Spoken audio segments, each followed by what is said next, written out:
Tendo, porém, o mesmo espírito da fé, como está escrito, eu criei, por isso é que falei. Também nós cremos, por isso também falamos.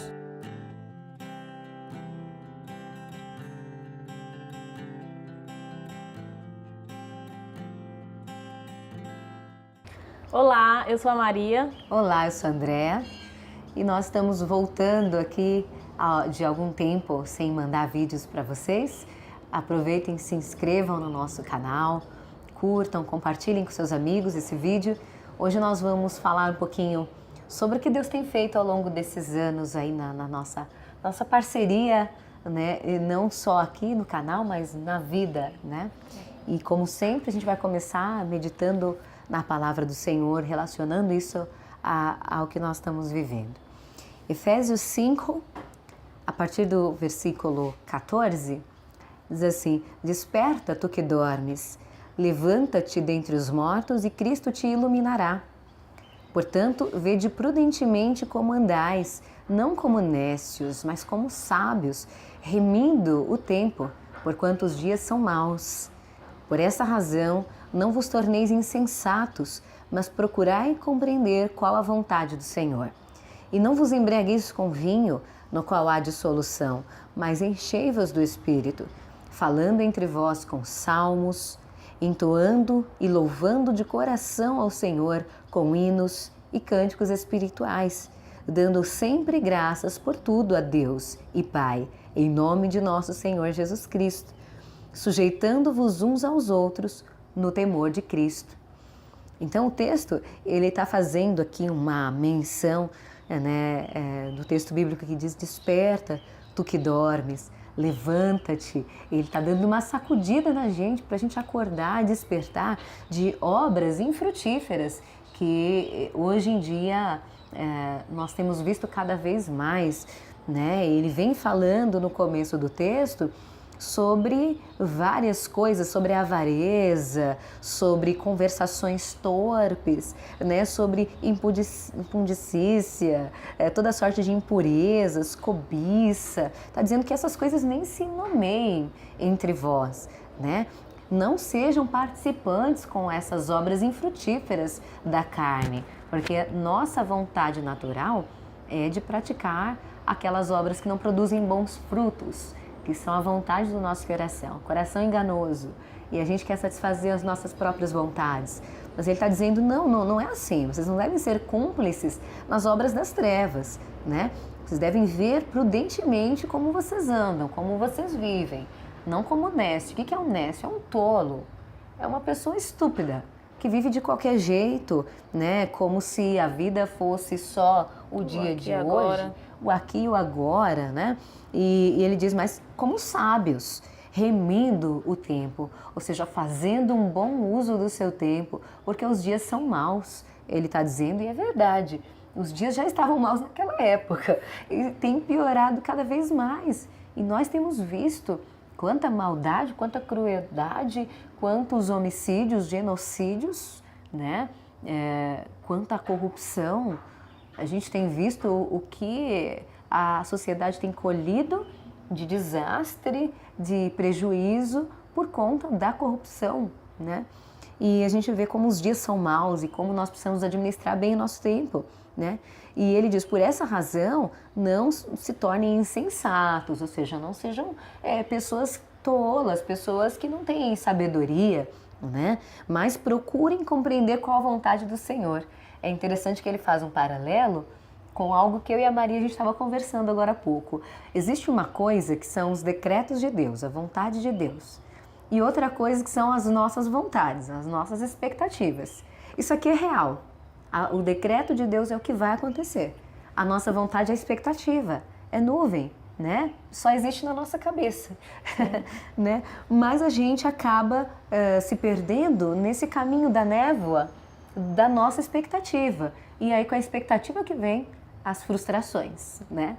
Mas quando a gente procura compreender qual que é esse caminho aqui, o caminho da vontade do Senhor, aí a gente vive de uma forma prudente mesmo, né? A gente vai investir o nosso tempo e as nossas energias no que é real, no que existe, no que é fato, que é a vontade do Senhor. E ele diz no versículo 18: não vos embriagueis com vinho, no qual há dissolução, mas enchei-vos do Espírito. A palavra de Deus é abundante. Quando ele está falando aqui, não vos embriagueis com vinho, ele não está falando só sobre beber e ficar bêbado.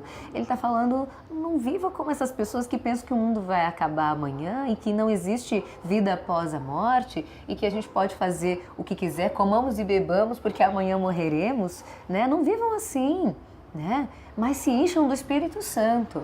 É o Espírito Santo que dá sentido e utilidade para a nossa vida. E aí ele diz em seguida, falando entre vós, ou seja, se você se enche do Espírito Santo, olha como que você vai viver. Falando entre vós com salmos, ou seja, nossas conversas vão ser regadas por salmos, por textos bíblicos, sim, pela palavra de Deus. Ele fala ainda, entoando e louvando de coração ao Senhor. Sabe aquela pessoa que vive cantando, mas cantando de coração? Ela está feliz, ela está louvando o Senhor, ela tem gratidão no coração, né? E ela canta com hinos e cânticos espirituais, né? Ela não canta bobagens, coisas da boca para fora. E dando sempre graças por tudo a Deus. Normalmente a gente reclama de tudo, né? Mas ele está dizendo que a gente deve dar graças a Deus por tudo, né? Em nome do nosso Senhor Jesus Cristo. Se a gente pensar que o salário do pecado é a morte, e Deus nos vivificou quando nós estávamos mortos, nem era para a gente estar vivo, porque a humanidade vem pecando e pecando sucessivamente. Nós não só estamos vivos, como Deus nos deu ainda vida em abundância, vida eterna. Por que é que eu vou reclamar dos problemas se eu tenho vida eterna? Nós temos que pensar nas coisas do alto, né? Na eternidade, no que vem, né? No porvir, no futuro eterno, após a nossa morte, depois que Jesus voltar ou após a nossa morte, né? E ele conclui dizendo, sujeitando-vos uns aos outros no temor de Cristo. Não é simplesmente questão de estar sujeito, estar à disposição, mas é aquilo que em Filipenses também, Filipenses 2:13, ele fala, nada façais por partidarismo ou por vanglória, mas por humildade. Cada um considere o outro como superior a si mesmo. Então, quando eu me sujeito a Maria, então eu estou me humilhando diante dela. Ninguém tem simpatia por esse termo se humilhar. Verdade. Mas quando eu faço isso, eu estou tratando a Maria como alguém mais importante do que eu. Só que se nós temos que nos sujeitar uns aos outros, ela também vai me tratar dessa forma. Isso é amor. É um relacionamento em que eu me dou, eu me dedico a servir o outro. E a Maria tem experimentado isso comigo e ela pode dizer melhor do que eu como isso é benéfico para nossas vidas, né, Mar? Sim, nós temos vivido experiências maravilhosas com Deus. Deus tem agido na nossa vida, né? Aqui fala para a gente remir o tempo, para a gente buscar a vontade de Deus. E é isso que nós temos feito, né? Nós temos usado a nossa amizade para ajudar uma a outra, para buscar ao Senhor juntas, orar uma pela outra, confessar os nossos pecados. E tem sido um aprendizado muito grande, porque tem coisas que não são fáceis, não são naturais de nós, né? Nossa carne é inclinada para o pecado, a gente tem a tendência de esconder o nosso pecado, de se isolar, né? Então, quando nós nos unimos e temos esse propósito de ter uma vida santa, de buscar a vontade do Senhor, o Senhor se revela, o Senhor mostra quais são os nossos pecados, né? Permite que nós confessemos, que nós realmente tomamos posse do perdão dele, né? Porque a palavra diz que quando a gente confessa os nossos pecados, ele é fiel e justo para nos perdoar. Então, sentir essa liberdade que vem do perdão do Senhor é algo maravilhoso. É verdade. E isso que a Maria falou da liberdade é importante porque antes de nós conhecermos a Cristo, nós éramos escravas do nosso pecado. Nós pecávamos e achávamos que estávamos felizes, que estava tudo certo. Mas que frutos nós colhemos disso, né? Somente aqueles de que nós nos arrependemos hoje. E quando ela fala em termos de uma vida santa, não é porque nós somos perfeitas, né? Nem um pouco. De forma alguma. Mas a palavra santa significa distinto, separado. Deus nos chamou para nós vivermos de uma maneira distinta, né? Então, a santificação é olhar para a vontade de Deus, procurar saber qual ela é e procurar viver nela.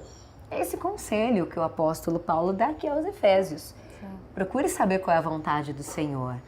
Não viva como todo mundo. A gente não é todo mundo, a mamãe já havia dito, né? A gente não é todo mundo. Então Deus quer que nós sejamos distintos. Não quer que a gente viva de qualquer modo, porque não é à toa a nossa vida aqui. Ela tem um propósito, né? Sim. Eu e Maria, a gente tem aproveitado o tempo, às vezes um tempo escasso, né? Às vezes a gente tem pouco tempo para se ver, para se falar, mas a gente tenta pelo menos uma vez por semana ou sempre que é necessário, conforme a demanda, se encontrar para orar e conversar, meditar.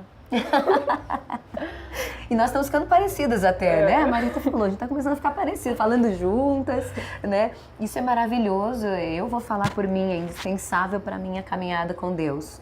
Eu não tenho como caminhar sozinha. Nenhum de nós. Não tem como. Não existe o cristão carreira solo. Que é muito fácil pecar. Para você ter uma ideia, Jesus fala assim, no mundo vocês vão ter aflições, então tenham bom ânimo. Se a gente passa pelas aflições e se desanima, a gente já está desobedecendo. Porque Deus, Ele mandou a gente ter bom ânimo. Porque Ele venceu o mundo. Ele fala, eu venci o mundo. Então tenham bom ânimo. Vocês precisam passar por essas tribulações por um propósito. A gente tem que se animar, não é fácil.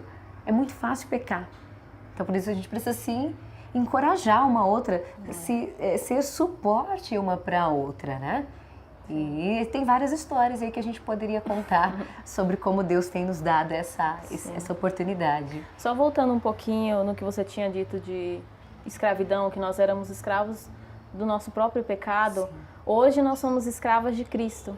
Verdade. Né? E esse termo escravo, parece até que Deus é um tirano, que Deus é malvado de fazer de nós escravas, mas muito pelo contrário. Deus é um Senhor maravilhoso e Ele deseja a nossa felicidade, né? Enquanto nós estamos servindo a esse Deus, Ele nos alegra, Ele enche nosso coração de felicidade. Nós realmente somos felizes por servir ao Senhor, por colocar Ele em primeiro lugar na nossa vida. Isso é maravilhoso. E é real, a gente vê como a palavra de Deus é verdadeira, né?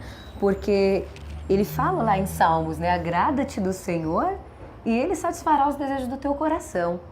Ele satisfará os desejos do teu coração. É isso que todo mundo quer, que o seu coração esteja satisfeito. E quando a gente para de criar expectativas de felicidade nas nossas próprias vontades e procura saber qual é a vontade do Senhor, né? E conforme o Senhor vai realizando a sua vontade, a gente vai participando disso, não tem como a gente não se alegrar. A gente se alegra. Eu me alegro de ver a Maria mais perto de Deus. Eu fico muito feliz. Isso me alegra hoje, né? A gente tem mudado as nossas prioridades, né? A nossa prioridade já não é a nossa felicidade individual, mas é o reino de Deus. Sim. E a sua justiça.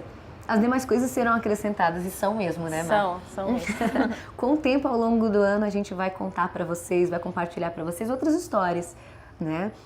Para que vocês vejam como é real isso, como esse é o caminho. Eu tenho hoje certeza de que Jesus é o caminho, é a verdade, é a vida, porque os ensinamentos dele são reais. É comprovado. Somos testemunhas. Isso, tem aquele versículo até de Salmos, né, Má? Qual? Que você ia falar, o de Salmos... 32? Não, acho que é o 34, 34:8. 34:8 que diz... Ó, provai e vede que o Senhor é bom. Bem-aventurado o homem que nele se refugia. Então, o nosso desafio para você é prove e veja como Deus é bom.